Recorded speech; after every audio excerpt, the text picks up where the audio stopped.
আসসালামু আলাইকুম। প্রিয় শ্রোতা, অডিও বুকস বাই বুক ব্যাংকে আপনাদেরকে স্বাগতম। এখন পড়ছি the 7 habits of highly effective people বইটির তৃতীয় পর্ব।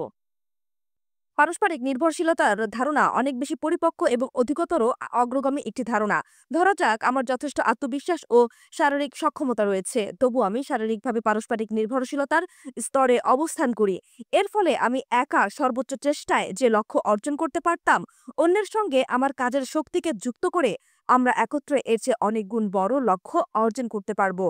ধরা যাক আমি আমার কল্যাণের জন্য প্রয়োজনীয় শক্তিটুকু নিজের মধ্যেই খুঁজে পাই, কিন্তু আবেগীয় দিক থেকে আমি যদি পারস্পরিক নির্ভরশীলতার স্তরে অবস্থান করি, তবে বুঝতে পারবো অন্যের ভালোবাসা আমার প্রয়োজন। আমি অন্যকে ভালোবাসতে চাই এবং আমি অন্যের ভালোবাসার পাত্র হতে চাই। আবার আমি যদি বুদ্ধিবৃত্তিক পারস্পরিক নির্ভরশীলতার স্তরে অবস্থান করি, তবে আমার নিজের সর্বোত্তম চিন্তার সঙ্গে অন্যের সর্বোত্তম চিন্তার সংযোগ সাধন করার প্রয়োজনীয়তা উপলব্ধি করব। একজন পারস্পরিক নির্ভরতা সম্পন্ন মানুষ হিসেবে আমি অন্যের সঙ্গে নিজেকে গভীরভাবে এবং অর্থপূর্ণরূপে সংযুক্ত করার সুযোগ করে নিতে পারবো, এবং এই সংযোগ সাধনের মাধ্যমে অন্যান্য মানুষের মধ্যে যে বিশাল সম্পদ ও সম্ভাবনা রয়েছে তার সঙ্গে নিজেকে যুক্ত করতে পারবো। পারস্পরিক নির্ভরশীলতা একটি নির্বাচনের বিষয়, অর্থাৎ সচেতনভাবে নির্বাচন করে একজন মানুষ পারস্পরিকভাবে নির্ভরশীলতার স্তরে নিজেকে উন্নীত করতে পারে। কেবল আত্মনির্ভরশীল মানুষই এই নির্বাচনের যোগ্য। পরনির্ভরশীল ব্যক্তি পারস্পরিক নির্ভরশীলতাকে নির্বাচন করতে পারে না, কারণ তাদের চরিত্রের মধ্যে পারস্পরিক নির্ভরশীলতা থাকে না। তাদের নিজেদের সম্পর্কে নিজেদের অর্জন এখনো যথেষ্ট নয়।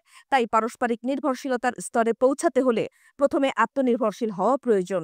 এই কারণে এই বইয়ের পরবর্তী অধ্যায়সমূহে উল্লেখিত প্রথম, দ্বিতীয় ও তৃতীয় অভ্যাসে আত্মনির্মাণ সম্পর্কিত বিষয়গুলো আলোচিত হয়েছে। এই তিনটি অভ্যাস একজন ব্যক্তিকে পরনির্ভরশীলতার স্তর থেকে আত্মনির্ভরশীলতার স্তরে নিয়ে যেতে সক্ষম। এই অভ্যাসগুলো ব্যক্তিগত বিষয়, যা চারিত্রিক উন্নতির নির্যাস। গণবিজয় ব্যক্তিগত বিজয়ের পরে অর্জিত হয়। ব্যক্তিগত বিজয় করতে না পারলে গণবিজয় অর্জিত হয় না। এই প্রক্রিয়াকে কোনোভাবেই বিপরীতমুখী করা সম্ভব নয়, অর্থাৎ আগে গণবিজয় করে পরে ব্যক্তিগত বিজয় সম্ভব নয়। মনে রাখতে হবে, ফসল বোনার আগে ফসল তোলা যায় না, অর্থাৎ প্রক্রিয়াটি হলো ভেতর থেকে বাহির্মুখী প্রক্রিয়া। আপনি যখন সত্যিকার অর্থে আত্মনির্ভরশীল হবেন, তখন আপনার পারস্পরিক নির্ভরশীলতার ভিত্তি রচিত হবে। এই ভিত্তির উপর দাঁড়িয়ে আপনি দলগত কাজ ও সহযোগিতামূলক কাজ করতে পারেন, অর্থাৎ পারস্পরিক যোগাযোগের ক্ষেত্রে অধিকতর ব্যক্তিত্ব কেন্দ্রিক গণবিজয়মূলক বিষয় নিয়ে চতুর্থ, পঞ্চম ও ষষ্ঠ অভ্যাসের ওপর কাজ করতে পারবেন। কিন্তু এর অর্থ এই নয় যে আপনি প্রথম, দ্বিতীয় ও তৃতীয় অভ্যাসের ওপর পূর্ণ দক্ষতা অর্জন না করলে চতুর্থ, পঞ্চম ও ষষ্ঠ অভ্যাস আয়ত্ত করতে পারবেন না। আমি এও বলছি না যে প্রথম, দ্বিতীয় ও তৃতীয় অভ্যাস সম্পূর্ণভাবে রপ্ত না হওয়া পর্যন্ত আপনি বছরের পর বছর ধরে বিচ্ছিন্ন জীবনযাপন করবেন। বরং আমি কেবল কথা বলতে চাই যে এই ক্রমবিন্যাসকে যথাযথভাবে উপলব্ধি করতে হবে, এবং অনুশীলন করতে সক্ষম হলে আপনি আপনার বিকাশকে অধিকতর সাফল্যের সাথে পরিচালিত করতে পারবেন। এই পারস্পরিক নির্ভরশীল জগতের আপনিও একটি অংশ। তাই এই জগতের সঙ্গে আপনাকে প্রতিনিয়ত সম্পর্কিত থাকতে হয়। কিন্তু জগতের জটিল সমস্যাবলী আপনার চরিত্রের মৌলিক বৈশিষ্ট্যসমূহকে অস্পষ্ট করে তুলতে পারে। পারস্পরিক নির্ভরশীল সম্পর্কে প্রতিটি ক্রিয়া প্রতিক্রিয়ার ক্ষেত্রে আপনি যে ভূমিকা রাখছেন এবং কিভাবে ভূমিকা রাখছেন তা সুস্পষ্ট রূপে উপলব্ধি করতে সক্ষম হলে তা আপনাকে বেড়ে ওঠার স্বাভাবিক নিয়মের সঙ্গে সমন্বিত করে নিজের শক্তিকে কাজে লাগানোর দিক নির্দেশনা দিতে পারে। সপ্তম অভ্যাসটি হলো নবায়নের অভ্যাস। এই অভ্যাস জীবনের 4টি মৌলিক দিকের নিয়মিত এবং ভারসাম্যপূর্ণ নবায়ন করে থাকে। এটি অন্যান্য সকল অভ্যাসকে পরিবেষ্টন করে রাখে এবং মূর্ত করে তোলে। তাই এই অভ্যাস একজন ব্যক্তির জীবনকে অবিরাম উন্নয়নের পথে চালিত করে। তা ক্রমাগত নতুন ও উন্নততর স্তরে উপলব্ধি অর্জনে ব্যক্তিকে সহায়তা করে। এছাড়া এই নবায়নের মাধ্যমে ব্যক্তি 7টি অভ্যাসের বাস্তবায়ন করে ক্রমাগত উচ্চ থেকে উচ্চতর স্তরে জীবনযাপনে অভ্যস্ত হয়। পরবর্তী পৃষ্ঠায় অভ্যাসের ক্রমবিন্যাস এবং এগুলোর অন্তর্নির্ভরশীলতা একটি চিত্রের মাধ্যমে দেখানো হবে। আলোচনার অগ্রগতিতে আমরা এই চিত্রটিকে ব্যাখ্যা করব। আমরা দেখব যে 7টি অভ্যাস একটি অন্যটির সঙ্গে সম্পর্কিত হয়ে সম্পূর্ণ নতুন মাত্রা ধারণ করে। এছাড়া এগুলোর পারস্পরিক সম্পর্ক প্রতিটি অভ্যাসের মূল্যকে অনেক গুণ বাড়িয়ে দেয়। এই গ্রন্থে অভ্যাসগুলোর সঙ্গে পাঠকদের পরিচয় করিয়ে দেবে এবং এগুলোর গুরুত্ব ব্যাখ্যা করবে। পারস্পরিক নির্ভরতার স্তর। আত্মনির্ভরশীলতার স্তর, পরনির্ভরশীলতার স্তর। কার্যকারিতার সংজ্ঞা। 7টি অভ্যাস হলো কার্যকারিতার অভ্যাস, কারণ এগুলো সাফল্যের মূলনীতির উপর ভিত্তি করে গড়ে ওঠে। এইসব অভ্যাস ব্যক্তির জীবনে সম্ভাব্য সর্বাধিক দীর্ঘমেয়াদী কল্যাণকর ফলাফল আনতে সক্ষম। এই অভ্যাসগুলো জীবনের সঠিক মানচিত্রের ক্ষমতায়নের কেন্দ্র হিসেবে কাজ করে, যার সাহায্যে একজন ব্যক্তি সফলভাবে তার জীবনের সমস্যাসমূহের সমাধান করতে পারেন, সুযোগের সর্বোচ্চ সদ্ব্যবহার করতে পারেন এবং বেড়ে ওঠার ক্রমোন্নতির ক্ষেত্রে অবিরাম শিক্ষা গ্রহণ করে এর সঙ্গে জীবনের অন্যান্য নিয়মসমূহের সমন্বয় সাধন করতে পারেন। এসব অভ্যাসকে সাফল্যের অভ্যাস বলার আরও একটি কারণ হলো এগুলো বেড়ে ওঠার স্বাভাবিক নিয়মের সঙ্গে সমন্বিত। সাফল্যের দৃষ্টান্ত হলো এর ভিত্তি। এই 7টি মূলনীতি এমন একটি নীতি যা বেড়ে ওঠার স্বাভাবিক নিয়মের সঙ্গে সমন্বিত হয়ে যে ভারসাম্য তৈরি করে তাকে আমি পি অথবা পিসি ভারসাম্য নামে অভিহিত করি। পি মানে প্রোডাকশন বা কাঙ্ক্ষিত ফল, প্রাপ্তি বা উৎপাদন, আর পিসি মানে প্রোডাকশন ক্যাপাসিটি, উৎপাদনের ক্ষমতা বা শক্তি। অনেকেই পি অথবা পিসি ভারসাম্যকে লঙ্ঘন করে সাফল্য অর্জন করতে চান, কিন্তু এটা যে সম্ভব নয় তা আমরা ঈশপের লোভী কৃষকের গল্প থেকে বুঝতে পারি। আপনারা সকলেই এই গল্প পড়ে থাকবেন। গল্পটি এরকম: একদিন এক দরিদ্র কৃষক আবিষ্কার করে তার রাজহাঁসটি প্রতিদিন একটি করে স্বর্ণের ডিম পাড়ে। রোজ একটি করে সোনার ডিম পেয়ে কৃষকের লোভ বেড়ে যায়। সে ভাবল, একটি করে সোনার ডিম পেতে একদিন করে অপেক্ষা করতে হয়। এছাড়া হাঁসটি কোন দিন কোথায় ডিম পাড়ে তার ঠিক নেই। হাঁসটি যখন সোনার ডিম পাড়ে তখন ওর ভেতরটা নিশ্চয়ই সোনার। হাঁসটির পেট কাটলে সব সোনা একসঙ্গে পাওয়া যাবে। এই ভেবে সে হাঁসটির পেট কেটে ফেলল, কিন্তু হায়, এর ভেতরে রক্ত মাংস ছাড়া আর কিছুই দেখতে পেল না। উপরন্তু রোজ একটি করে সোনার ডিম পাওয়াও বন্ধ হয়ে গেল। এটি একটি নীতিকথা। এর মধ্যে একটি স্বাভাবিক নিয়মের কথা বলা হচ্ছে। এই নিয়মই হলো সাফল্যের মূলনীতি, সাফল্যের মৌলিক সংজ্ঞা। অধিকাংশ মানুষ সাফল্যকে স্বর্ণের ডিমের প্যারাডাইম থেকে দেখতে চায়। তারা মনে করে যে যত বেশি উৎপাদন করে, যে যত বেশি কাজ করে, সে তত বেশি সফল। কিন্তু এই গল্প আমাদের দেখিয়ে দেয় যথার্থ সাফল্যের জন্য দুটি বিষয় একত্রে কাজ করা দরকার।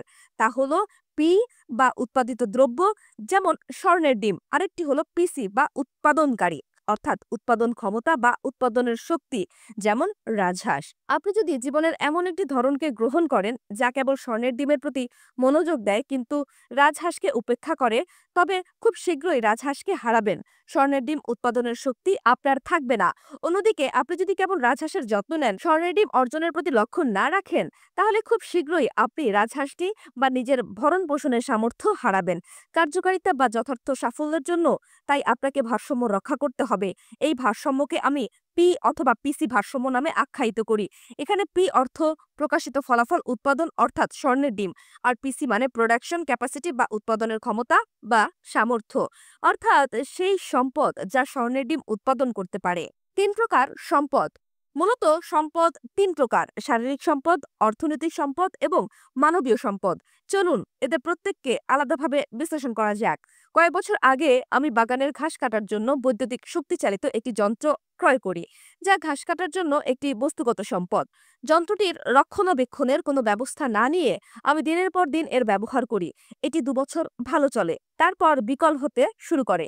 তখন আমি মিস্ত্রির সাহায্য নিয়ে যন্ত্রটিকে সারিয়ে তুলতে চেষ্টা করি, কিন্তু দেখতে পাই এর ইঞ্জিনের অর্ধেকের বেশি শক্তি নষ্ট হয়ে গেছে। এটিকে সারিয়ে তোলার কোনো উপায় নেই। প্রশ্ন হলো, এই যন্ত্রের ক্ষেত্রে আমি কি আমার পিসির প্রতি বা উৎপাদন ক্ষমতার প্রতি মনোযোগী ছিলাম? আমি কি এর সংরক্ষণ ও রক্ষণাবেক্ষণে মনোযোগী ছিলাম? যদি থাকতাম তবে এখনো এর পি অর্থাৎ এর উৎপাদনের ফল ভোগ করতে পারতাম। তাহলে আরও একটি নতুন ঘাস কাটার যন্ত্র কিনে আমার যে অতিরিক্ত অর্থ ও সময় ব্যয় করতে হবে, সেই তুলনায় অনেক কম ব্যয় হতো যদি আমি প্রথম যন্ত্রটি রক্ষণাবেক্ষণ করতাম। তাই খুব সহজে বলা যায় এক্ষেত্রে আমি কার্যকারিতা লাভ করতে ব্যর্থ হয়েছি। আমরা সাধারণত ত্বরান্বিত ফল বা পি লাভ করার জন্য মূল্যবান বস্তুগত সম্পদ, যেমন একটি গাড়ি, একটি কম্পিউটার, একটি কাপড় ধোয়ার যন্ত্র, এমনকি আমাদের শরীর বা পরিবেশ অর্থাৎ পিসিকে নষ্ট করি। কিন্তু পি এবং পিসির মধ্যে ভারসাম্য রক্ষা করে আমরা চাইলে শারীরিক শক্তি বা সম্পদের সফল ব্যবহারের ক্ষেত্রে যুগান্তকারী পরিবর্তন আনতে পারি। অর্থাৎ শারীরিক বা বস্তুগত সম্পদ ব্যবহার করার ক্ষেত্রে সাফল্য অর্জনের জন্য আমাদের পি অথবা পিসি ভারসাম্যের ওপর গুরুত্ব দিতে হবে। আর্থিক সম্পদের কার্যকর ব্যবহারের ক্ষেত্রেও পি অথবা পিসি ভারসাম্য শক্তিশালী ভূমিকা রাখে। মানুষ কি প্রায়শই ব্যবসার মূলধন ও লভ্যাংশের পার্থক্যকে গুলিয়ে ফেলে না? আপনি কি কখনো জীবনযাত্রার মান বৃদ্ধির জন্য আপনার ব্যবসায়ের মূলধন ভাঙিয়ে ব্যয় করেছেন? এরকম কাজ হবে স্বর্ণের ডিমের জন্য রাজহাঁসকে কেটে ফেলা। মূলধন ভাঙিয়ে ফেলার অর্থ হবে লাভ বা আয় কমিয়ে ফেলা। আপনি যদি একবার মূলধন ভাঙিয়ে খাওয়া শুরু করেন, তবে যতক্ষণ পর্যন্ত আপনার মৌলিক চাহিদা পূরণ করতে সক্ষম না হবেন, ততক্ষণ আপনার মূলধন কমতেই থাকবে। আমাদের সবচেয়ে গুরুত্বপূর্ণ আর্থিক সম্পদ হলো আমাদের আয় করার নিজস্ব ক্ষমতা। আমরা যদি নিজেদের পিসি বা উৎপাদন ক্ষমতার জন্য অবিরাম বিনিয়োগ করতে না পারি, তবে আমাদের সুযোগগুলোকে সীমাবদ্ধ করে ফেলব এবং তা হবে মারাত্মক। আমরা আমাদের বর্তমান পরিস্থিতির উপর বন্দী হয়ে আছি। যে প্রতিষ্ঠানে কাজ করি সেই প্রতিষ্ঠানের অথবা আমাদের ঊর্ধ্বতন কর্মকর্তার মনোভাব সম্পর্কে আমরা সর্বদা শঙ্কিত থাকি। অর্থনৈতিক দিক থেকে নির্ভরশীল ও আত্মরক্ষামূলক হয়ে পড়েছি। সহজে বলা যায় যে এই পরিস্থিতি কোনো কার্যকর অবস্থা নয়। মানবিক সম্পদের ক্ষেত্রে পি অথবা পিসি ভারসাম্য একই রকম মৌলিক, কিন্তু অধিকতর গুরুত্বপূর্ণ, কারণ মানুষই বস্তুগত বা শারীরিক এবং আর্থিক সম্পদকে নিয়ন্ত্রণ করে। বিবাহ বন্ধনে আবদ্ধ দুটি মানুষ তাদের বিবাহিত জীবনের ক্ষেত্রে সম্পর্ক সংরক্ষণের তুলনায় যদি স্বর্ণের ডিম অর্থাৎ সুবিধাসমূহ অর্জনে অধিকতর মনোযোগী হয়, তখন তারা প্রায়ই অসংবেদনশীল এবং অবিবেচক হয়ে ওঠে। পরস্পরের প্রতি ছোট ছোট সহানুভূতি এবং সৌজন্যের প্রকাশকে অবহেলা করে, অথচ সম্পর্কের গভীরতার জন্য ছোট ছোট সহানুভূতি এবং সৌজন্যের প্রকাশ অত্যন্ত গুরুত্বপূর্ণ। এরকম অবস্থায় স্বামী ও স্ত্রী দুজনেই পরস্পরকে নিয়ন্ত্রণ করতে থাকে। প্রত্যেককে যদি কেবল তার নিজের প্রয়োজনকেই বড় করে দেখে, কেবল নিজের অবস্থানের যথার্থতা প্রতিপাদন করে এবং অন্যের ভুল প্রমাণ করার জন্য সবসময় অন্যের ত্রুটি খুঁজে বেড়ায়, তাহলে এতে প্রেম, মহত্ব, মমতা ও স্বতঃস্ফূর্ততা কমে যেতে থাকবে। অর্থাৎ রাজহাঁস দিনের পর দিন দুর্বল হয়ে পড়বে। আর একজন পিতামাতার সাথে তার সন্তানের সম্পর্কের ক্ষেত্রে কি ঘটে? সন্তান যখন ছোট তখন অত্যন্ত নির্ভরশীল এবং অরক্ষিত থাকে। তখন তাদের পিসি বা উৎপাদন কার্যক্রমকে অবহেলা করা খুব সহজ। একটি শিশুর ক্ষেত্রে তার উৎপাদন ক্ষমতা হচ্ছে প্রশিক্ষণ, অর্থাৎ অন্যদের সঙ্গে তার যোগাযোগ, অন্যদের সঙ্গে তাকে সম্পর্কিত করা এবং তার কথা শোনা। আমরা দুভাবে এই কাজটি করতে পারি: কর্তৃত্ব পরায়ণ হয়ে, না হয় অনুমোদন পরায়ণ হয়ে। তখন তার দুর্বলতার সুযোগ নেওয়া এবং নিজ উদ্দেশ্য সাধনে তাকে ব্যবহার করা সহজতর। তাই আমরা যা চাই ও যেভাবে চাই সেভাবেই শিশুর কাছ থেকে তা পেতে পারি।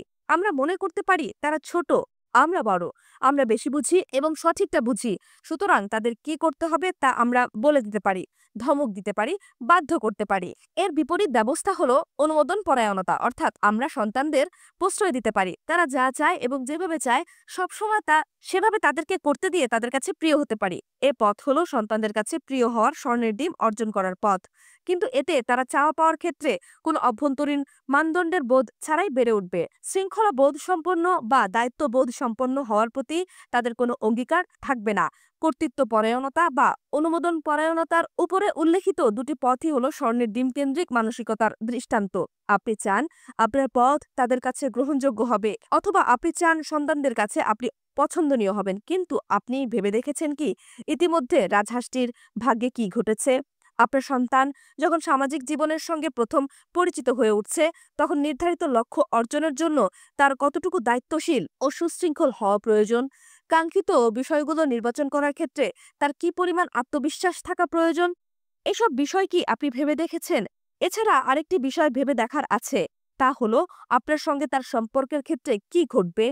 সে যখন কৈশোর এবং বয়ঃসন্ধির সংকটপূর্ণ বছরগুলোতে পৌঁছাবে, আত্মপরিচয় বিষয়ক বিভ্রান্তির সম্মুখীন হবে, তখন আপনার বিষয়ে তার অভিজ্ঞতা থেকে সে কি আশা করতে পারবে যে আপনি তাকে মূল্যায়নের চেষ্টা না করে তার কথা শুনবেন? একজন ব্যক্তি হিসেবে তার প্রতি আপনার সত্যিকার অর্থে এবং গভীরভাবে যত্নশীল হবেন এবং যে কোনো পরিস্থিতিতে সে আপনার প্রতি আস্থা রাখতে পারবে। তাকে গভীরভাবে বোঝার, তার সাথে কার্যকর যোগাযোগ তৈরি করা এবং তাকে প্রভাবিত করার মতো যথেষ্ট শক্তিশালী সম্পর্ক কি তখন তার সাথে আপনার থাকবে? ধরা যাক আপনি চান আপনার মেয়ের একটি পরিচ্ছন্ন কক্ষ থাকুক। এটি হলো পি বা স্বর্ণের ডিম, অর্থাৎ কাঙ্ক্ষিত ফলাফল। আপনি এও চান যে আপনার মেয়ে নিজেই কক্ষটাকে পরিচ্ছন্ন রাখবে। এটি পিসি, অর্থাৎ উৎপাদন ক্ষমতা। এক্ষেত্রে আপনার মেয়ে হচ্ছে রাজহাঁস, অর্থাৎ সম্পদ বা শক্তি। সেই স্বর্ণের ডিম উৎপাদন করবে। যদি আপনার পি এবং পিসি ভারসাম্যপূর্ণ অবস্থানে থাকে, তবে আপনার মেয়ে কক্ষটিকে সানন্দে পরিচ্ছন্ন করবে। কাজটি তাকে মনে করিয়ে দিতে হবে না, কারণ সে প্রতিশ্রুতিবদ্ধ। প্রতিশ্রুতি রক্ষা করার শৃঙ্খলাবোধও তার মধ্যে রয়েছে। এক্ষেত্রে আপনার মেয়ে একটি মূল্যবান সম্পদ, অর্থাৎ রাজহাঁস। সে স্বর্ণের ডিম উৎপাদন করতে পারে। কিন্তু আপনার দৃষ্টান্ত যদি কেবল কক্ষটিকে পরিচ্ছন্ন রাখার বিষয়টিকে গুরুত্ব দেয়, তবে কেবল উৎপাদন গুরুত্ব পায়। এমতো অবস্থায় আপনি তার বিরক্তি উৎপাদন করেও তার দ্বারা কক্ষটিকে পরিচ্ছন্ন রাখতে চাইবেন। আপনি আপনার সর্বশক্তি নিয়োগ করে তাকে ভয় দেখিয়ে বা ধমক দিয়ে আপনার স্বর্ণের ডিমের আকাঙ্ক্ষা পূরণে সক্রিয় হয়ে উঠবেন। আপনি আপনার মেয়ের অর্থাৎ রাজহাঁসের ইচ্ছা, স্বাস্থ্য বা কল্যাণকে গুরুত্বহীন মনে করবেন। আমার মেয়ের সঙ্গে ঘটা আমার একটি মজাদার পিসি অভিজ্ঞতার কথা আপনাদের সাথে শেয়ার করতে চাই। আমি নিয়মিত আমার প্রতিটি সন্তানদের সাথে বিশেষ একটি দিবস কাটাই, যা হতো কোনো একটি সন্তানের ও আমার ব্যক্তিগত দিন। আমি স্পষ্ট বুঝতে পারতাম এই দিবস পালন আমাদেরকে সন্তুষ্টি দিত। আমরা পরস্পরকে উপলব্ধি করতে পারতাম। একদিন আমি আমার মেয়েকে বললাম, মা, আজকের রাত হচ্ছে তোমার ইচ্ছে পূরণের রাত। বলো তুমি আজ রাতে কি করতে চাও? ওহ বাবা, ঠিক আছে, যা হয় একটা কিছু করা যাবে, সে উত্তর দিল। না, সত্যি করে বলো তো, তুমি কি করতে চাও? আমি বলি, বেশ। অবশেষে আমার মেয়ে বলল, আসলে আমি যা করতে চাই তুমি তা করতে চাইবে না। তুমি যা করতে পছন্দ করো না কেন, আমিও তাই করতে চাইব। আমি আন্তরিকভাবে বললাম, আমি সিনেমা হলে গিয়ে স্টার ওয়ার্স সিনেমাটি দেখতে চাই। সে উত্তর দিল, আমি জানি তুমি এই সিনেমা পছন্দ করো না। এর আগে আমরা যখন এই সিনেমা দেখতে গিয়েছিলাম, তখন তুমি সিনেমা হলে ঘুমাচ্ছিলে, কারণ তুমি কল্পকাহিনীমূলক সিনেমা পছন্দ করো না। ঠিক আছে বাবা, এতে আমার কোনো সমস্যা নেই। ঠিক আছে মা, তুমি যদি এই সিনেমা দেখতে পছন্দ করো, তবে আমিও তোমার সাথে তা দেখব। বাবা, এ নিয়ে তুমি ভেবো না। আমাদের যে সবসময় এরকম দিবস পালন করতে হবে এমন কোনো কথা নেই। কিন্তু তুমি কি জানো তুমি কেন স্টার ওয়ার্স পছন্দ করো না? কারণ এর মধ্যে জেডি নাইট এর যে তত্ত্ব ও প্রশিক্ষণ রয়েছে, তা তুমি বুঝতে পারোনি। কি বলছো তুমি? বাবা, তুমি যা পড়াও তা তো তুমি জানো, এইগুলো ঠিক একই জিনিস যা জেডি নাইটের প্রশিক্ষণে দেখানো হয়। আমরা সেই রাতে স্টার ওয়ার্স দেখতে যাই। আমার মেয়ে আমার পাশে বসে এবং সিনেমার দৃষ্টান্ত আমাকে বুঝিয়ে দেয়। আমি তার শিক্ষার্থী বা ছাত্রে পরিণত হই। ঘটনাটি আমাদের দুজনকেই মুগ্ধ করে। আমি বিষয়টিকে একটি নতুন দৃষ্টান্ত থেকে দেখতে শুরু করি এবং লক্ষ্য করি জেডি নাইটের দর্শন আমার প্রশিক্ষণ প্রদানের ক্ষেত্রে বিভিন্ন দিক থেকে কার্যকরী। আমার সেদিনকার অভিজ্ঞতা একটি পরিকল্পিত অভিজ্ঞতা ছিল না। এই অভিজ্ঞতাটি পিসি বিনিয়োগের আকস্মিক ফল, কিন্তু তা ছিল আমাদের দুজনের সম্পর্কের ক্ষেত্রে বন্ধনমূলক এবং অত্যন্ত পরিতৃপ্তকর। এতে আমরা স্বর্ণের ডিমকে উপভোগ করেছি এবং রাজহাঁসকেও সংরক্ষণ করতে পেরেছি। অর্থাৎ মেয়ের সাথে আমার সম্পর্কের মান তাৎপর্যপূর্ণভাবে পুষ্টি লাভ করেছে। প্রাতিষ্ঠানিক পিসি একটি সঠিক মূলনীতির অন্যতম গুরুত্বপূর্ণ ও মূল্যবান দিক হল তা অধিকতর বৈচিত্র্যময় পরিস্থিতিতে বৈধতা প্রদান এবং প্রয়োগ করা যায়। একটি মূলনীতিকে কিভাবে একাধারে ব্যক্তি, পরিবার ও সংগঠনের ক্ষেত্রে প্রয়োগ করা যায় তা নিয়ে আমরা এই বই জুড়ে আলোচনা করব। যখন কোনো ব্যক্তি সাংগঠনিক ক্ষেত্রে শারীরিক সম্পদ বা শক্তিকে ব্যবহার করার বিষয়ে অথবা পিসি ভারসাম্য রক্ষা করতে ব্যর্থ হন, তখন তা তার প্রাতিষ্ঠানিক সাফল্যের ক্ষতিসাধন করতে থাকে। এতে প্রতিষ্ঠানের অন্যান্য সদস্য অনেকটা মরণাপন্ন রাজহাঁসের অবস্থায় পড়ে। উদাহরণস্বরূপ, একটি কোম্পানির মেশিন অপারেটর তার ঊর্ধ্বতন কর্মকর্তার সন্তুষ্টি অর্জনের জন্য যন্ত্রগুলোকে দিবারাত্রি চালিয়ে রাখে এবং সেটিকে কোনো প্রকার উৎপাদন বিরতি দেয় না এবং সেটির কোনো প্রকার রক্ষণাবেক্ষণ বা মেরামত করে না। সে রাত দিন যন্ত্রটি চালু রাখে। এতে উৎপাদন অধিক হয়, কোম্পানির উৎপাদনের মাত্রা সর্বোচ্চ পর্যায়ে পৌঁছায় এবং কোম্পানি আকাশচুম্বী মুনাফা অর্জন করে।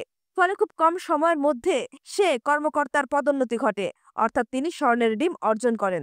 কিন্তু ধরুন পরবর্তী সময়ে আপনি সেই কোম্পানিতে সেই কর্মকর্তার স্থলাভিষিক্ত হলেন উত্তরাধিকার সূত্রে, তখন আপনি অত্যন্ত দুর্বল একটি রাজহাঁসের মালিক হবেন।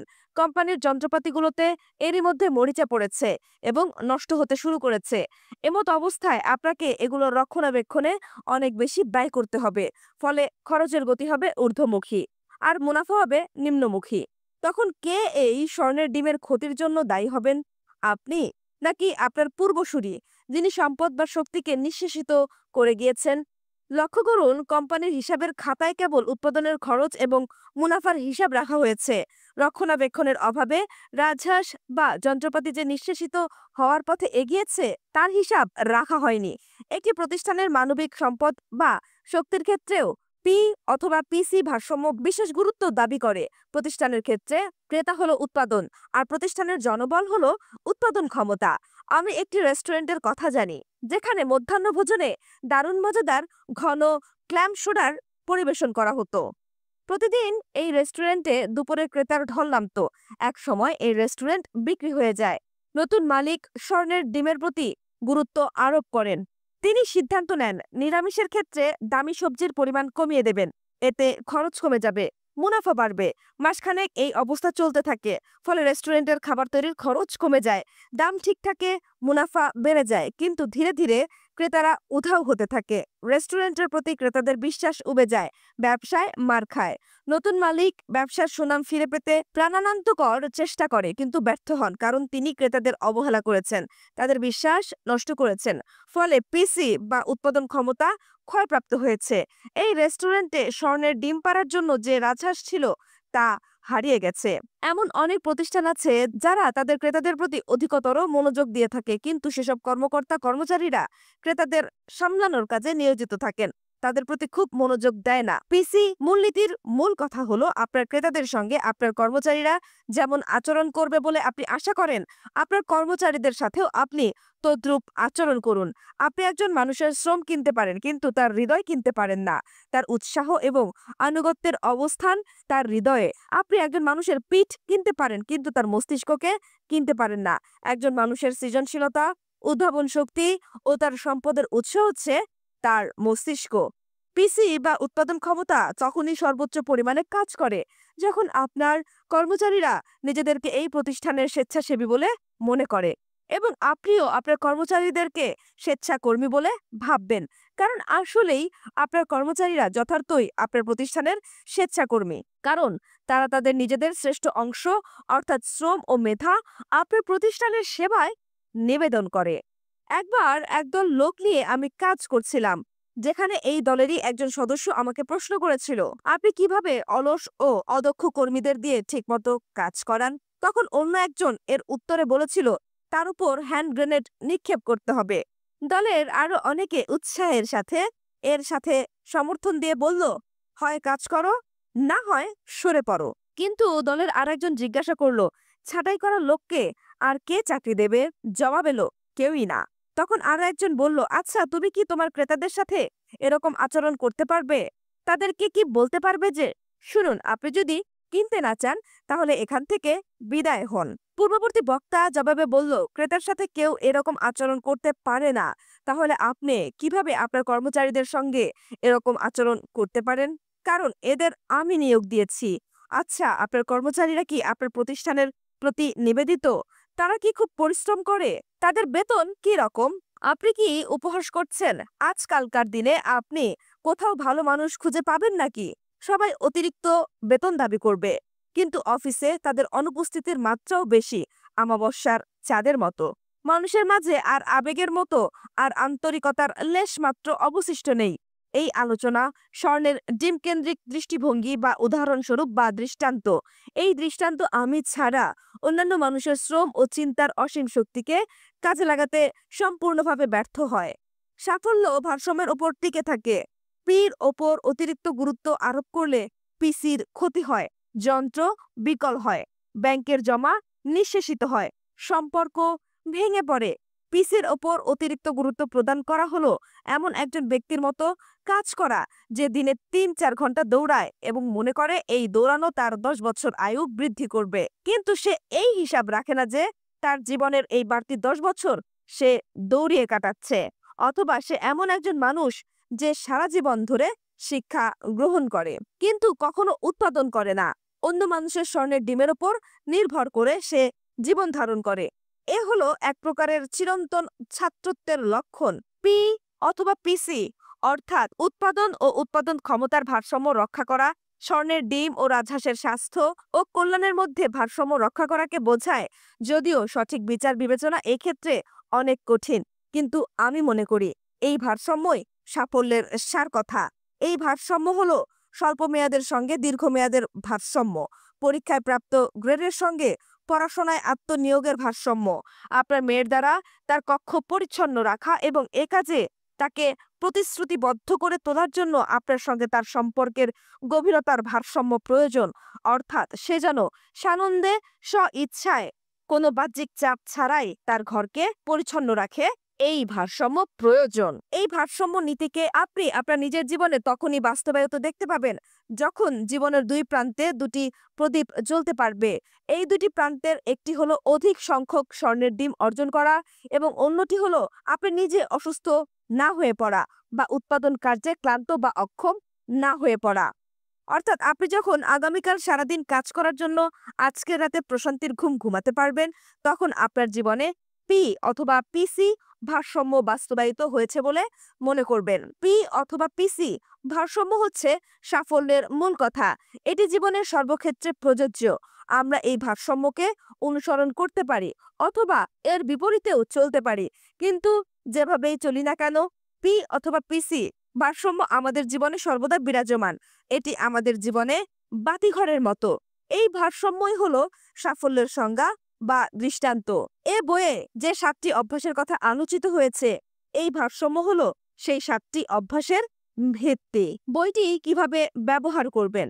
উচ্চ কার্যকারিতা সম্পন্ন ব্যক্তিদের 7টি অভ্যাস নিয়ে কাজ শুরু করার আগে আমি দৃষ্টান্ত পরিবর্তনের 2টি পরামর্শ দিতে চাই, যা এর বিষয়বস্তু থেকে লাভ করা মূল্যকে বহুগুণে বর্ধিত করবে। প্রথমত, আমি অনুরোধ করব আপনি এই বইকে এমন বই হিসেবে দেখবেন না যেটি মাত্র একবার পাঠ করে তাকে তুলে রাখতে হয়। পুরো বই সম্পর্কে একটি ধারণা পাওয়ার জন্য প্রথমে একবার পুরো বইটি প্রথম থেকে শেষ পর্যন্ত পড়ে নিতে পারেন। আপনার জীবনের ধারাবাহিক পরিবর্তন ও বিকাশ প্রক্রিয়ার সাথে যাতে সহযোগী হতে পারে সেভাবে এই বইয়ের অধ্যায়গুলোকে বিন্যস্ত করা হয়েছে। প্রতিটি অভ্যাসের বিস্তারিত আলোচনার শেষে সে অভ্যাসকে বাস্তব জীবনে প্রয়োগের জন্য কিছু পরামর্শ দেওয়া হয়েছে। আপনি কোনো একটি বিশেষ অভ্যাসকে প্রয়োগ করার জন্য যখন প্রস্তুত হবেন, তখন এসব পরামর্শের প্রতি মনোযোগ দিতে পারেন। এগুলো বারবার পড়তে পারেন। আপনি যখন একটি অভ্যাসের গভীর উপলব্ধির স্তরে অবস্থান করবেন এবং এর প্রয়োগের ব্যাপারে উদ্যোগী হবেন, তখন সে অভ্যাসের মূলনীতিগুলোকে আবারও পড়ে দেখতে পারেন। প্রতিটি অভ্যাসের আলোচনা শেষে যে পরামর্শ দেওয়া হয়েছে এর মধ্যে সেই অভ্যাসের মূলনীতি বিব্রত হয়েছে। বারবার পাঠ করলে এগুলো সম্পর্কে আপনার জ্ঞানের গভীরতা বাড়বে, দক্ষতার মাত্রা বৃদ্ধি পাবে এবং প্রয়োগের আকাঙ্ক্ষা দৃঢ়তর হবে। দ্বিতীয়ত, আমি সুপারিশ করছি এই বই পড়ার সময় আপনি নিজেকে একজন শিক্ষার্থীর দৃষ্টান্ত থেকে না দেখে শিক্ষকের দৃষ্টান্ত থেকে দেখবেন। ভেতর থেকে বাহিরে দেখার দৃষ্টিভঙ্গি গ্রহণ করবেন। বইটি পড়ার সময় আপনি এই লক্ষ্য স্থির করবেন যে আপনি যা শিখলেন পরবর্তী 48 ঘন্টার মধ্যে তা নিয়ে অন্যের সঙ্গে আলোচনা করবেন। ধরুন আপনি এই মুহূর্তে পি অথবা পিসি ভারসাম্য অর্থাৎ উৎপাদন ও উৎপাদন ক্ষমতার ভারসাম্য বিষয়ক নীতিটি পড়ছেন। আপনি জানেন পরবর্তী 48 ঘন্টার মধ্যে আপনাকে এই নীতিটি অন্য কাউকে শেখাতে হবে। পড়ার উদ্দেশ্য জানার পর কি আপনার পড়ার অভিজ্ঞতায় ও পড়ার দৃষ্টিভঙ্গিতে কোনো পার্থক্য আসবে না? এই অধ্যায়ের শেষ পাঠটি পাঠ করার সময় এই পরামর্শটিকে আপনি প্রয়োগ করুন। আজ বা কালকের মধ্যে আপনার দাম্পত্য সঙ্গীকে, আপনার সন্তানকে বা আপনার সহকর্মীকে অথবা আপনার বন্ধুকে এই বিষয়টি শেখান। এই লক্ষ্য নিয়ে পড়ার সময় আপনি সত্যিকার অর্থেই আপনার মানসিক ও আবেগীয় প্রতিক্রিয়ায় এক প্রকার পরিবর্তন লক্ষ্য করবেন। আমি নিশ্চয়তা দিতে পারি, একই দৃষ্টিভঙ্গি নিয়ে আপনি যদি বইয়ের পরবর্তী অধ্যায়গুলো পাঠ করেন, তবে যা পড়লেন তা কেবল বেশি করে মনে রাখতে পারবেন। শুধু তাই নয়, বরং এর সাথে সাথে আপনি বিষয়টিকে আরো বৃহত্তর আঙ্গিক থেকে দেখতে পাবেন। আপনার উপলব্ধি গভীরতর হবে এবং এর থেকে প্রাপ্ত শিক্ষাকে বাস্তবে প্রয়োগ করার আগ্রহ বেড়ে যাবে। সেই সাথে যা শিখলেন তা নিয়ে আপনি যদি খোলা মনে আন্তরিকতার সাথে অন্যের সঙ্গে আলোচনা করেন, তবে আরেকটি উপকার হবে। আপনি অবাক হয়ে দেখবেন আপনার সম্পর্কে অন্যদের যেসব নেতিবাচক ধারণা ছিল সেগুলো অদৃশ্য হয়ে যাচ্ছে। আপনি যাদেরকে শেখাবেন তারা আপনাকে একজন বিকাশমান ব্যক্তিত্ব হিসেবে দেখতে শুরু করবে। উপরন্তু এই 7টি অভ্যাস বাস্তবায়ন করতে তারা আপনাকে অধিকতর সাহায্য ও সমর্থন যোগাতে শুরু করবে। আপনি কি প্রত্যাশা করতে পারেন? শেষ বিশ্লেষণে ম্যারিলিনের একটি উদ্ধৃতি দেয়া যাক। তিনি বলেছেন, একজন মানুষ কখনো অন্যজনকে পরিবর্তন করার জন্য প্ররোচিত করতে পারে না। আমরা প্রত্যেকেই পরিবর্তনের দরজাকে পাহারা দেই, যা কেবলমাত্র ভেতর থেকে খোলা সম্ভব।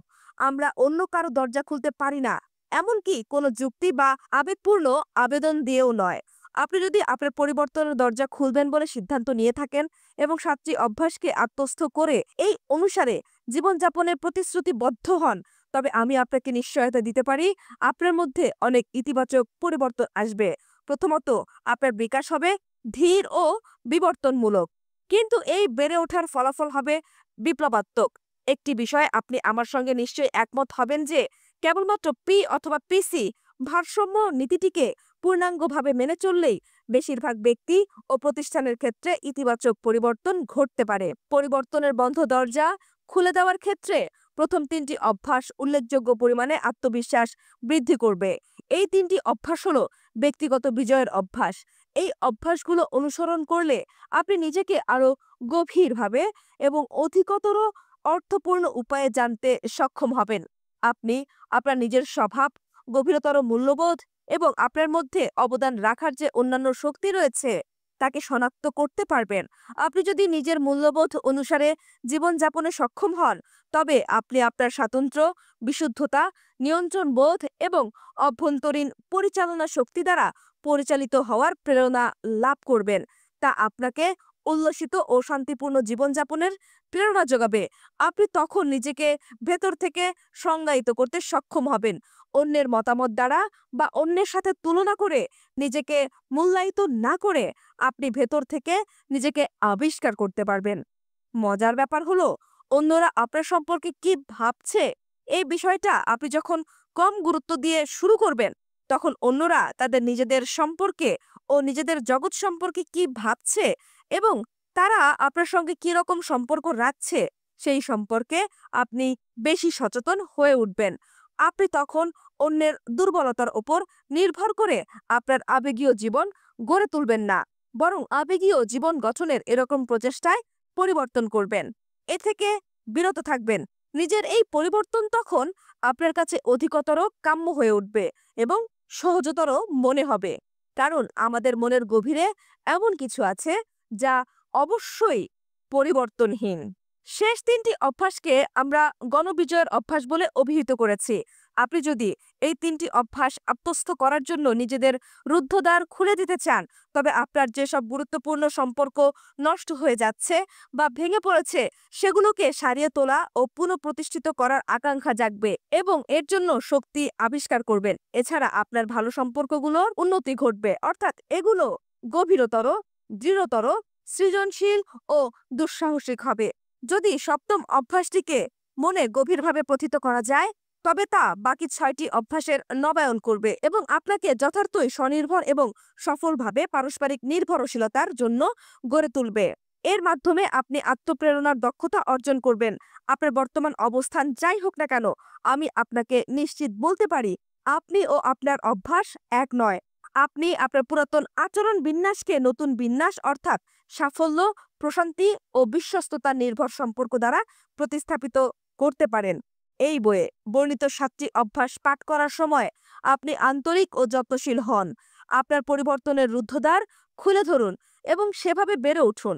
নিজের কাছে প্রমাণ করুন আপনি ধৈর্যশীল। আত্ম উন্নতি জীবনের একটি পবিত্র ক্ষেত্র। মানব জীবনে এর চেয়ে বড় বিনিয়োগ সম্ভব নয়। এ কথা সুস্পষ্টভাবে বলা যায়। আত্ম উন্নতি ত্বরান্বিত প্রাপ্তির বিষয় নয়। আমি নিশ্চয়তা দিতে পারি এই দীর্ঘ প্রক্রিয়া অনুসরণ করে এগিয়ে গেলে আপনি লাভবান হবেন। আপনি এতে যে তাৎক্ষণিক ফলাফল লাভ করবেন তা আপনাকে উৎসাহিত করবে। থমাস পেইনের একটি উক্তি স্মরণ করে এই প্রসঙ্গ শেষ করতে চাই। পেইন লিখেছেন, যা আমরা খুব সহজে পাই তা আমরা খুব হালকাভাবে গ্রহণ করি। একজন ব্যক্তির কাছে সেই অর্জনই মূল্যবান যা তার গভীর আন্তরিক প্রচেষ্টা দ্বারা অর্জিত হয়। ঈশ্বর জানেন কিভাবে কোনো কিছুর যথার্থ মূল্যায়ন করতে হয়। 2য় পর্ব, ব্যক্তিগত বিজয়। পারস্পরিক পরনির্ভরশীলতার স্তর, আত্মনির্ভরশীলতার স্তর, পরনির্ভরশীলতার স্তর। প্রথম অভ্যাস, ইতিবাচক হন। ব্যক্তিগত দৃষ্টিভঙ্গির নীতিসমূহ। এর চেয়ে বেশি উৎসাহজনক বাস্তবতা আর কিছু আছে কিনা আমি জানি না। যখন মানুষ সচেতন প্রচেষ্টার মাধ্যমে তার জীবনকে উন্নত করার প্রশ্নাতীত সামর্থ্য রাখে। Henry David Thoreau. এই বইটি পড়ার সময় নিজেকে নিজের সত্তা থেকে আলাদা করার চেষ্টা করুন। যে ঘরে বসে বইখানা পড়ছেন সে ঘরের ওপরের দিকে এক কোণে সেলফের উপর আপনার চেতনাকে স্থাপন করুন। সেখান থেকে মনের চোখ দিয়ে নিজেকে ও আপনার বই পড়াকে দেখতে চেষ্টা করুন। নিজেকে অন্য একজন লোক হিসেবে দেখা কি আপনার পক্ষে সম্ভব? এবার অন্যভাবে চেষ্টা করে দেখা যাক। এই মুহূর্তে আপনি আপনার মানসিক অবস্থা কোন পর্যায়ে আছে তা ভাবার চেষ্টা করুন। আপনি কি তা শনাক্ত করতে পারছেন? কি অনুভব করছেন? আপনার বর্তমান মানসিক অবস্থাকে কিভাবে ব্যাখ্যা করবেন? আপনি এখন এক মুহূর্ত ভাবুন আপনার মন কিভাবে কাজ করছে সেই বিষয়ে। কি মনে হয়? আপনার মন কি প্রাণবন্ত এবং সজাগ? এই মানসিক চর্চা এবং চর্চাকে মূল্যায়ন করা, এই দুটি কাজকে আপনি কি আলাদা করে দেখতে পারেন? এইমাত্র আপনি যা করেছেন তা করার ক্ষমতা কেবল মানুষেরই রয়েছে। ইতর বা অন্য প্রাণীর এই ক্ষমতা নেই। এই ক্ষমতাই আত্মসচেতনতা। আত্মসচেতনতা হলো নিজের চিন্তা প্রক্রিয়া সম্পর্কে নিজে চিন্তা করার ক্ষমতা। এই ক্ষমতার গুণেই মানুষ পৃথিবীর সবকিছুর উপর প্রভুত্ব বিস্তার করে এবং প্রজন্ম থেকে প্রজন্মান্তরে তাৎপর্যপূর্ণ উন্নতি ঘটাতে সক্ষম হয়। আত্মসচেতনতা নামক এই ক্ষমতার গুণে আমরা নিজেদের অভিজ্ঞতার মূল্যায়ন করতে পারি। এ থেকে শিক্ষা গ্রহণ করতে পারি। এই গুণের দ্বারাই আমরা অন্যের অভিজ্ঞতার মূল্যায়ন করতে পারি এবং শিক্ষা নিতে পারি। আত্মসচেতনতার গুণেই আমরা নিজেদের অভ্যাস গঠন করতে পারি এবং ইচ্ছা করলে আমাদের অভ্যাসের পরিবর্তন করতে পারি। আমি ও আমার অনুভূতি ভিন্ন নয়। আমি ও আমার মনোভাবও অভিন্ন নয়। এমনকি আমি এবং আমার চিন্তন অভিন্ন নয়। তবে মজার ব্যাপার হলো আমরা আমাদের অনুভূতি, মনোভাব ও চিন্তনকে নিজেদের থেকে আলাদা করতে পারি না। এগুলোকে নিয়ে চিন্তা করতে পারি না। কোনো বিষয়কে আমরা যেভাবে দেখি তাই হলো আমাদের নিজেদের দৃষ্টান্ত। আত্মসচেতনতা আমাদেরকে নিজেদের দৃষ্টান্ত থেকে আলাদা হওয়ার ক্ষমতা দান করে। প্যারাডাইম হলো সাফল্যের মূল ভিত্তি। প্যারাডাইম কেবল দৃষ্টিভঙ্গি ও আচরণকে প্রভাবিত করে না, বরং আমরা কিভাবে আমাদেরকে দেখি তাও নির্ণয় করে। আমাদের দৃষ্টান্ত আমাদের জন্য মানব জগতের মূল প্রকৃতি সম্পর্কে মানচিত্র গঠন করে। যতক্ষণ পর্যন্ত আমরা নিজেদেরকে কিভাবে দেখি এবং অন্যদেরকে কিভাবে দেখি তা উপলব্ধি না করি, ততক্ষণ পর্যন্ত অন্যরা তাদের নিজেদেরকে কিভাবে দেখে এবং তাদের জগৎকে কিভাবে দেখে তা বুঝে উঠতে পারি না। আমরা কিভাবে নিজেদেরকে দেখি সেই সম্পর্কে সচেতন না হলে অজ্ঞতা অনুসারে আমরা আমাদের ইচ্ছা অনিচ্ছাকে অন্যের আচরণের উপর চাপিয়ে দেব, অর্থাৎ নিরপেক্ষ থাকতে ব্যর্থ হব। এমন প্রবণতা তাৎপর্যপূর্ণভাবে আমাদের নিজস্ব সম্ভাবনাকে এবং অন্যের সঙ্গে আমাদের সম্পর্ক স্থাপনের ক্ষমতাকে সীমাবদ্ধ করে। আত্মসচেতনতার অন্যান্য মানবিক ক্ষমতা দ্বারাই আমরা নিজেদের প্যারাডাইম কি বাস্তব নাকি মূল নীতি নির্ভর নাকি সাপেক্ষীকরণ অথবা শর্ত সাপেক্ষের ফল কিনা তা বুঝতে পারি না। সামাজিক দর্শন আমরা যেভাবে নিজেদের প্রত্যক্ষ করি সেই দৃষ্টিভঙ্গি যদি এককভাবে সামাজিক দর্পণের মধ্যে থেকে সৃষ্টি হয়, চলমান সামাজিক দৃষ্টান্ত থেকে এবং আমাদের চারপাশে যা আছে তাদের মতামত পর্যবেক্ষণ ও দৃষ্টান্ত দ্বারা যদি নিজেদেরকে মূল্যায়ন করি, তাহলে আমরা এমন একটি ছবি প্রত্যক্ষণ করব যা সার্কাসের বিভ্রান্ত করা প্রতিচ্ছবির সৃষ্টিকারী আয়নায় ফুটে ওঠা ছবির মতো হবে। তুমি কখনোই সঠিক সময়ে উপস্থিত হতে পারো না। তুমি কেন জিনিসপত্র গুছিয়ে রাখতে পারো না? তোমাকে অবশ্যই একজন শিল্পী হতে হবে। তোমার খাওয়ার ধরন ঘোড়ার মতো। তুমি জিতবে এ কথা আমি বিশ্বাস করি না। বিষয়টি এত সহজ, তুমি বুঝতে পারছো না কেন? এসব দৃষ্টিভঙ্গি বিচ্ছিন্ন এবং সঙ্গতিহীন। এগুলো কোনো সুচিন্তিত মতের প্রতিফলন নয়, বরং অন্যের দ্বারা উপস্থাপিত ছবি। আসলে এসব মন্তব্যের দ্বারা আমরা যা তার যথাযথ প্রতিফলন করা হয় না, বরং যিনি আমাদের সম্পর্কে বলেছেন তার উদ্বিগ্নতা ও চরিত্রের দুর্বলতা আমাদের উপর প্রক্ষিপ্ত হয়। বর্তমান সামাজিক দৃষ্টিতে প্রতিফলন থেকে আমরা বুঝতে পারি বেশিরভাগ ক্ষেত্রেই আমরা সামাজিক শর্তাবলী ও সাপেক্ষীকরণ দ্বারা নির্ধারিত। যখনই আমাদের জীবনের ওপর সামাজিক সাপেক্ষীকরণের প্রভাবকে স্বীকৃতি দেই এবং বলি এর দ্বারা আমরা চালিত হচ্ছি, এর উপর আমাদের কোনো নিয়ন্ত্রণ নেই, তখন সম্পূর্ণ আলাদা মানচিত্র সৃষ্টি হয়। আসলে মানুষের প্রকৃতি ব্যাখ্যার জন্য ৩ রকমের সামাজিক মানচিত্র রয়েছে, অর্থাৎ ৩টি বহুল স্বীকৃত ডিটারমিনিজম বা নির্ধারণ তত্ত্ব রয়েছে, যেগুলো এককভাবে বা সম্মিলিতভাবে মানবীয় আচরণকে ব্যাখ্যা করে থাকে। সেগুলো হচ্ছে ১. বংশগতিভিত্তিক ডিটারমিনিজম বা নির্ধারণ তত্ত্ব, ২. মানসিক ডিটারমিনিজম বা নির্ধারণ তত্ত্ব এবং ৩. পরিবেশগত ডিটারমিনিজম বা নির্ধারণ তত্ত্ব। প্রকৃতিতে যা কিছু ঘটে তা প্রাকৃতিক নিয়ম দ্বারা নির্ধারিত হয়। এই দার্শনিক মতবাদকে ডিটারমিনিজম বলা হয়। বংশগতি ভিত্তিক ডিটারমিনিজম বা নির্ধারণ তত্ত্ব অনুসারে আপনার পূর্বপুরুষ আপনার প্রকৃতি নির্ধারণ করে গেছে। এর জন্য আপনার স্বভাব এমন হয়েছে। আপনার দাদা সহজে রেগে যেতেন। এই বৈশিষ্ট্য আপনার ডিএনএর মধ্যে বিদ্যমান। বংশগতভাবে এটি প্রবাহমান। ধরুন আপনি একজন আইরিশ। সে মতে আইরিশ জাতির যে বৈশিষ্ট্য তা আপনার মধ্যে পাওয়া যাবে। মানসিক ডিটারমিনিজম বা নির্ধারণ তত্ত্বের কথা হলো আপনার পিতামাতা আপনার মাঝে অবস্থিত বৈশিষ্ট্যের জন্য দায়ী। আপনার বিকাশ, আপনার শৈশবের অভিজ্ঞতাসমূহ অপরিহার্যভাবে আপনার মনোভাব ও চরিত্রগত কাঠামো গঠন করেছে। এই জন্যই আপনি মানুষজনের মুখোমুখি হতে ভয় পান। এভাবেই আপনার মাতাপিতা আপনাকে গড়ে তুলেছে। আপনি যখন কোনো ভুল করেন তখন আপনি নিজেকে ক্ষমাহীনভাবে অপরাধী ভাবেন। কারণ আপনি যখন ছোট ছিলেন এবং পিতামাতার উপর নির্ভরশীল ছিলেন তখন আপনার মনে অপরাধের গভীর আবেগীয় ছাপ মেরে দেওয়া হয়েছিল। এখন আপনি তা স্মরণ করেন।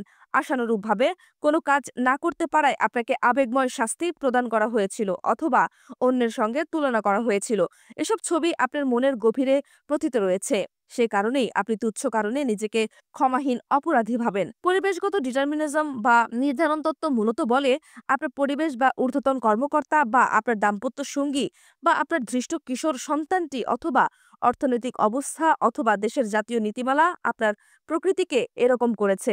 অর্থাৎ আপনার পরিবেশের মধ্যেই এমন কোনো উপাদান রয়েছে যা আপনার অবস্থার জন্য দায়ী। এই মানচিত্রগুলোর প্রতিটি উদ্দীপক প্রতিক্রিয়া তত্ত্ব নির্ভর। উদ্দীপক প্রতিক্রিয়া তত্ত্বের কথা বলা মাত্রই পাভলভের বিখ্যাত কুকুর বিষয়ক পরীক্ষণ দৃষ্টান্তের কথা আমাদের মনে উদয় হয়। এই তত্ত্বের মূল কথা হলো মানুষ বিশেষ উদ্দীপকের প্রতি শর্তাবদ্ধভাবে বিশেষ প্রতিক্রিয়া করে থাকে, কিন্তু প্রশ্ন হলো এই তত্ত্ব কতটুকু সঠিকভাবে এবং দেহযান্ত্রিক কার্যকারিতার সঙ্গে মানুষের আচরণ বর্ণনা করে। এই তত্ত্ব কি মানুষের যথার্থ স্বভাবের প্রতিফলন ঘটায়? এই তত্ত্ব কি এমন কোনো মূলনীতির উপর প্রতিষ্ঠিত যা যথার্থতা বা বৈধতা আমরা প্রদান করতে পারি? উদ্দীপক ও প্রতিক্রিয়ার মধ্যবর্তী অবস্থান। বাইরের উদ্দীপক প্রতিনিয়ত একজন মানুষের উপর কাজ করে। মানুষ এই উদ্দীপকের প্রতিক্রিয়া বা সাড়া প্রদান করে থাকে। উদ্দীপক ও প্রতিক্রিয়ার মধ্যে একটি শূন্যস্থান থাকে। এই শূন্যস্থান হলো মানুষের স্বাধীনতা, যা অত্যন্ত গুরুত্বপূর্ণ। এ প্রসঙ্গে ভিক্টর ফ্রাঙ্কলের জীবনের একটি অভিজ্ঞতার কথা উল্লেখ করা যায়, যা উপরের প্রশ্নগুলোর উত্তর দেয়। ফ্রাঙ্কলের অভিজ্ঞতায় দেখা যাবে তিনি অত্যন্ত ভয়ঙ্কর পরিস্থিতির মধ্যে বাইরের উদ্দীপকের প্রতিক্রিয়া না করে স্বাধীন ইচ্ছা থেকে প্রতিক্রিয়া নির্বাচন করেছেন এবং প্রতিক্রিয়ার উপর নিয়ন্ত্রণ রেখে তিনি উদ্দীপকের উপর নিয়ন্ত্রণ আরোপ করতে সক্ষম হয়েছেন। ফ্রাঙ্কল ছিলেন ফ্রয়েডীয় ঐতিহ্যের মধ্যে গড়ে ওঠা একজন মনোবিজ্ঞানী। ফ্রয়েডীয় মতবাদ অনুসারে শৈশবে কোনো ব্যক্তির সাথে যা ঘটে তাই তার চরিত্র ও ব্যক্তিত্বকে গঠন করে এবং সারা জীবন ধরে তা চলতে থাকে বা সমগ্র জীবনকে তা নিয়ন্ত্রণ করে। কোনো ব্যক্তির সীমাবদ্ধতা এবং বিচরণ ক্ষেত্রসমূহ নির্ধারিত এবং এই ব্যাপারে তার করার কিছুই নেই। ফ্রাঙ্কল একজন মনোরোগ চিকিৎসক। তিনি ইহুদি ছিলেন। তিনি জার্মান নাৎসি বাহিনীর ডেথ ক্যাম্পে বন্দী ছিলেন। সেখানে তিনি এত ভয়ঙ্কর পরিস্থিতির শিকার হয়েছেন যে এর পুনরাবৃত্তির কথা চিন্তা করলে যে কোনো মানুষ ভয় ও ঘৃণায় প্রকম্পিত হবে। ফ্রাঙ্কল পরিবারের সকল সদস্য নাৎসিদের দ্বারা নির্যাতনের শিকার হন। তার বাবা মা, ভাই ও স্ত্রী নাৎসি ক্যাম্পে মারা যান। তাদেরকে গ্যাস চেম্বারে প্রেরণ করা হয়েছিল। কেবলমাত্র তার বোন ছাড়া পরিবারের বাকি সবাই নাৎসি নির্যাতনে তার চোখের সামনে মৃত্যুকে বরণ করেন। তিনি নিজেও চরম নির্যাতন ও লাঞ্ছনার শিকার হন। নাৎসি ক্যাম্পে তাকে এত অনিশ্চয়তার মধ্যে কালযাপন করতে হয় যে তার সব সময় মনে হতো বোধহয় একটু পরেই তার দেহ গ্যাসের চুলায় ভস্মীভূত হবে। এরকম পরিণতির জন্য তাকে সদা প্রস্তুত থাকতে হতো। একদিন তাকে একটি ছোট্ট ঘরে একাকী উলঙ্গ অবস্থায় রেখে দেওয়া হয়। সেখানে তিনি মনের এক বিশেষ অবস্থা সম্পর্কে সচেতন হতে শুরু করেন। পরবর্তীকালে তিনি এই সচেতনতার নাম দিয়েছিলেন মানবীয় স্বাধীনতার শেষ পর্যায়ে। তার মতে তার এই স্বাধীনতা নাৎসিরা কেড়ে নিতে ব্যর্থ হয়েছে। নাৎসিরা তার সমগ্র পরিবেশ নিয়ন্ত্রণ করতে পারে, তার শরীরের উপর যা খুশি তাই করতে পারে, কিন্তু তিনি নিজে এমন একজন আত্মসচেতন ব্যক্তি হয়ে ওঠেন যিনি প্রতিটি ঘটনার সঙ্গে তার সম্পৃক্ততাকে একজন পর্যবেক্ষকের দৃষ্টিতে দেখতে সক্ষম হন।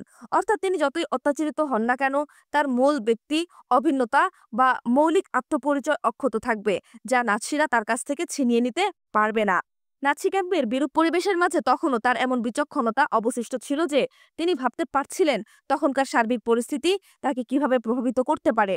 তার উপর যা ঘটছে তার সম্পর্কে তার প্রতিক্রিয়া হবে স্বাধীন, অর্থাৎ তার উপর যাই ঘটুক না কেন তিনি এর কি প্রতিক্রিয়া করবেন তা তিনি স্বাধীনভাবে নির্বাচন করবেন। নাৎসি ক্যাম্পের এই বিশেষ বাহ্য উদ্দীপক সম্পর্কে নিজের প্রতিক্রিয়ার ক্ষেত্রে তিনি আত্মনিয়ন্ত্রণ বজায় রাখার শক্তি অর্জন করেন।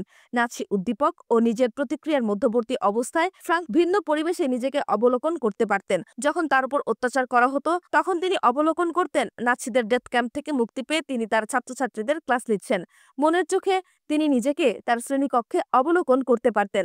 ছাত্রছাত্রীরা তার সামনে বসে আছে। নাৎসি ক্যাম্পের নিষ্ঠুর অত্যাচার থেকে প্রাপ্ত শিক্ষা তিনি তার ছাত্রছাত্রীদের কাছে বর্ণনা করেছেন। মূলত স্মৃতি ও কল্পনা এই দুটি মানসিক শক্তিকে ব্যবহার করে মানসিক, আবেগীয় এবং নৈতিক নিয়মাবলীর মাধ্যমে তিনি তার ভ্রূণতুল্য অতি ক্ষুদ্র স্বাধীনতার অনুশীলন করেন। যতক্ষণ পর্যন্ত এই স্বাধীনতা ব্যাপক থেকে ব্যাপকতর হয়ে বেড়ে না ওঠে, নাৎসি অত্যাচারীদের চেয়ে তার স্বাধীনতা বৃহত্তর না হয়ে ওঠে, ততক্ষণ পর্যন্ত তিনি অনুশীলন চালিয়ে যান। নাৎসিদের অনেক স্বাধীনতা ছিল, তারা তাদের পরিবেশ থেকে একাধিক বিকল্প গ্রহণ করতে পারত, কিন্তু ফ্রাঙ্কলের মানসিক স্বাধীনতা ছিল এর চেয়েও বেশি, তার বিকল্প ছিল খুব কম। কিন্তু সেগুলোর মধ্যে যে কোনোটিকে অনুশীলন করার ক্ষেত্রে তার অভ্যন্তরীণ মানসিক শক্তি ছিল অনেক বেশি। তার চারপাশে আরও যেসব বন্দী ছিলেন তাদের জন্য তিনি অনুপ্রেরণার উৎস হিসেবে কাজ করতেন। এমনকি কোনো কোনো নাৎসি গার্ডের কাছেও তিনি ছিলেন অনুপ্রেরণার উৎস। তিনি অন্যদেরকে তাদের কষ্টভোগের অর্থ খুঁজে পেতে সাহায্য করতেন, তাদের বন্দিদশার মর্যাদা সম্পর্কে সচেতন করে তুলতেন। গুরুতর সংকটজনক অবস্থায় ফ্রাঙ্কল আত্মসচেতনতার মানবিক গুণকে ব্যবহার করে মানব প্রকৃতির মৌলিক একটি গুণ আবিষ্কার করেন। তা হলো মানুষের ওপর বাইরের যে উদ্দীপক কাজ করে এবং মানুষ এর যে প্রতিক্রিয়া করে, এই দুইয়ের মধ্যবর্তী পর্যায়ে মানুষের নির্বাচনের স্বাধীনতা রয়েছে। এই স্বাধীনতাই আমাদেরকে অনন্য মানুষে রূপান্তরিত করে। আত্মসচেতনতার সঙ্গে রয়েছে কল্পনা শক্তি। কল্পনা শক্তি দ্বারা আমরা মনোজগৎকে, আমাদের বর্তমান বাস্তবতাকে অতিক্রম করে অবস্থান নিতে পারি।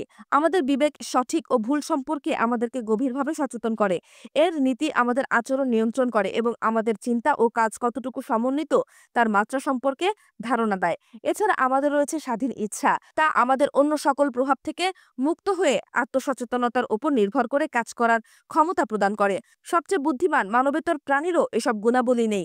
প্রাণীকুল প্রবৃত্তি এবং প্রশিক্ষণের ছকে বাধা। এরা দায়িত্বশীল হওয়ার প্রশিক্ষণ নিতে পারে, কিন্তু প্রশিক্ষণ দেওয়ার দায়িত্ব গ্রহণ করতে পারে না। এরা ছকের বাইরে যেতে পারে না, এমনকি এরা এদের ছক সম্পর্কেও সচেতন নয়। কিন্তু মানুষ তাদের অদ্বিতীয় মানবীয় বৈশিষ্ট্যের গুণে প্রবৃত্ত ও প্রশিক্ষণের সম্পূর্ণ বাইরে গিয়ে নিজের জন্য নিজেই নতুন ছক তৈরি করতে পারে। এজন্যই মানবেতর প্রাণীর ক্ষমতা সীমাবদ্ধ, মানুষের ক্ষমতা অসীম। কিন্তু আমরা যদি মানবেতর প্রাণী বা পশুর মতো নিজেদের প্রবৃত্তি, সাপেক্ষীকরণ এবং পারিপার্শ্বিক অবস্থাবলীর দ্বারা আমাদের সংগৃহীত স্মৃতির দ্বারা জীবনযাপন করি, তবে তাদের মতোই সীমাবদ্ধ হয়ে পড়ব।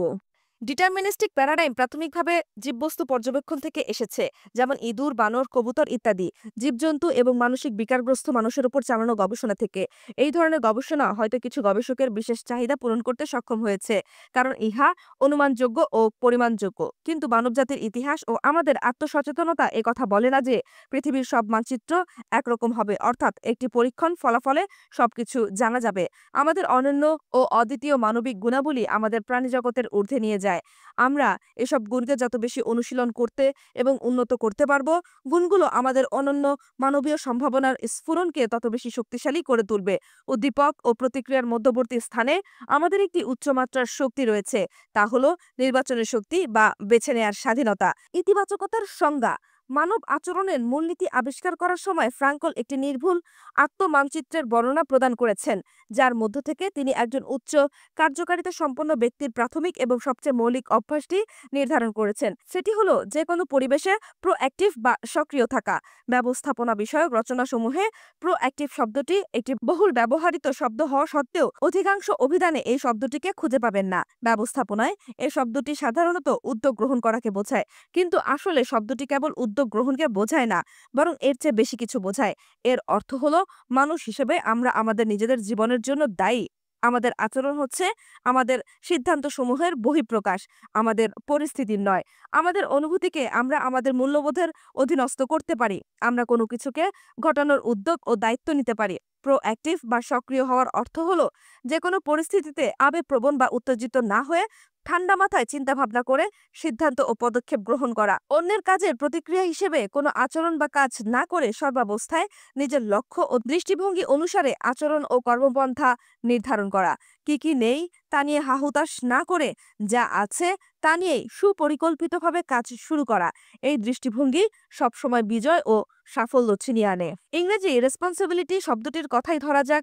শব্দটিকে রেসপন্স বা অ্যাবিলিটি শব্দ দুটি দ্বারা ব্যাখ্যা করা যায়। এর অর্থ হলো আপনার রেসপন্স বা প্রতিক্রিয়া করার অ্যাবিলিটি বা ক্ষমতা রয়েছে। উচ্চমাত্রার প্রোঅ্যাক্টিভ মানুষ তার রেসপন্সিবিলিটিকে শনাক্ত করতে পারে। তারা কখনো পরিস্থিতি, পরিবেশ, শর্তাবলী, অবস্থান বা সাপেক্ষীকরণকে অভিযুক্ত করে না। তারা যে মূল্যবোধে বিশ্বাস করে সেই মূল্যবোধের ওপর ভিত্তি করে গড়ে ওঠা সচেতন নির্বাচনের ফল হলো তাদের আচরণ। তাদের আচরণ অনুভূতির ওপর নির্ভরশীল নয় বা পরিস্থিতির কারণ সৃষ্ট ফল নয়। পরিস্থিতির কারণে সৃষ্ট ফল নয়। যেহেতু আমরা প্রকৃতিগতভাবে প্রোঅ্যাক্টিভ নামক বৈশিষ্ট্যের অধিকারী, তাই আমাদের জীবন যদি অভ্যস্ততা ও পরিস্থিতির কর্মতৎপরতায় পরিণত হয়, তবে এর কারণ হলো আমরা সচেতন সিদ্ধান্তের মাধ্যমে এসব বিষয়ের হাতে আমাদের নিয়ন্ত্রণের শক্তি প্রদান করছি। আর এই ধরনের কাজ করতে গিয়ে আমরা আসলে প্রতিক্রিয়াশীল বা রিঅ্যাক্টিভ হয়ে পড়ছি। রিঅ্যাক্টিভ শব্দটি প্রোঅ্যাক্টিভের বিপরীত শব্দ। রিঅ্যাক্টিভ বা প্রতিক্রিয়াশীল মানুষ সাধারণত তাদের বস্তুগত পরিবেশ দ্বারা প্রভাবিত হয়। যদি আবহাওয়া ভালো থাকে তাহলে তারা ভালো বোধ করে, কিন্তু আবহাওয়া যদি খারাপ হয় তাহলে তা তাদের মনোভাব ও কাজের ওপর নেতিবাচক প্রভাব ফেলে। অপরদিকে প্রোঅ্যাক্টিভ মানুষ নিজেদের সঙ্গে তাদের আবহাওয়াকে বহন করতে পারে। কোনো পরিস্থিতি তাদের কর্মপদ্ধতিকে বদলাতে পারে না। বৃষ্টি বা খরা তার কর্মক্ষেত্রে পার্থক্য সৃষ্টি করতে পারে না। তারা মূল্যবোধ দ্বারা পরিচালিত হয়, সতর্কভাবে এবং ঠান্ডা মাথায় চিন্তা ভাবনা করে সিদ্ধান্ত নেয়। একজন প্রোঅ্যাক্টিভ মানুষ যদি একটি মানসম্পন্ন কাজের মূল্যবোধকে ধারণ করে, তবে আবহাওয়ার অনুকূলে বা প্রতিকূলে যাই হোক না কেন তিনি সে কাজটা করবেনই। রিঅ্যাক্টিভ বা প্রতিক্রিয়াশীল মানুষ তাদের সামাজিক আবহাওয়া দ্বারাও প্রভাবিত হয়, অর্থাৎ অন্যান্য মানুষ যখন তাদের সঙ্গে ভালো আচরণ করে তখন তারা স্বাচ্ছন্দ্য বোধ করে, আবার যখন বিরূপ আচরণ করে তখন তারা রক্ষণাত্মক হয়ে যায়। রিঅ্যাক্টিভ মানুষ অন্যান্য মানুষের আচরণের ভিত্তিতে তাদের আবেগীয় জীবন গড়ে তোলে। তারা নিজেকে নিয়ন্ত্রণ করার জন্য অন্যান্য মানুষের দুর্বলতাকে ক্ষমতায়ন করে। প্রোঅ্যাক্টিভ মানুষও বাহ্যিক উদ্দীপক দ্বারা প্রভাবিত হতে পারে। সে শারীরিক, সামাজিক এবং মনস্তাত্ত্বিক প্রভাবক দ্বারা প্রভাবিত হতে পারে, কিন্তু এই উদ্দীপকের প্রতি তাদের প্রতিক্রিয়া, তা সচেতন হোক বা অচেতনই হোক, মূল্যবোধ নির্ভর হয়ে থাকে। রুজভেল্টের একটি উক্তি এই প্রসঙ্গে উল্লেখ্য। তিনি বলেন, তোমার সম্মতি ব্যতীত কেউ তোমাকে আঘাত করতে পারবে না। মহাত্মা গান্ধী বলেন, তারা তোমাদের আত্মমর্যাদা কেড়ে নিতে পারবে না, যদি না আমরা স্বেচ্ছায় তা তাদের দিয়ে দেই। আমাদের জীবনে যা ঘটে তা আমাদের অনুমতিক্রমেই ঘটে, সম্মতিতে ঘটে। যে ব্যক্তি বছরের পর বছর ধরে নিজের ভাগ্যের জন্য অন্যের ঘাড়ে দোষ চাপিয়ে আসছে, তার পক্ষে উপরের কথাগুলো মেনে নেওয়া কঠিন, যতক্ষণ পর্যন্ত একজন ব্যক্তি তার অন্তরের গভীরতম প্রদেশ থেকে সততার সঙ্গে কথা বলতে পারে না যে আমি আজ যা হয়েছি তা হলো গতকাল আমি যা হতে ইচ্ছা করেছি তারই ফল। ততক্ষণ পর্যন্ত সে বলতে পারবে না আমি অন্য কোনো সিদ্ধান্ত নিতে পারি। প্রোঅ্যাক্টিভ মানুষই অন্যকে প্রভাবিত করার মাধ্যমে পরিস্থিতিকে নিয়ন্ত্রণ করে নিজের দিকে নিয়ে আসতে পারে। এজন্য মহামানবগণ সবসময় ছিলেন প্রোঅ্যাক্টিভ। প্রোঅ্যাক্টিভ দৃষ্টিভঙ্গি আপনার সফল জীবনের অন্যতম চাবিকাঠি। রিঅ্যাক্টিভ মানুষের জন্য সর্বোত্তম পরামর্শ হলো দৃষ্টিভঙ্গি বদলান, জীবন বদলে যাবে।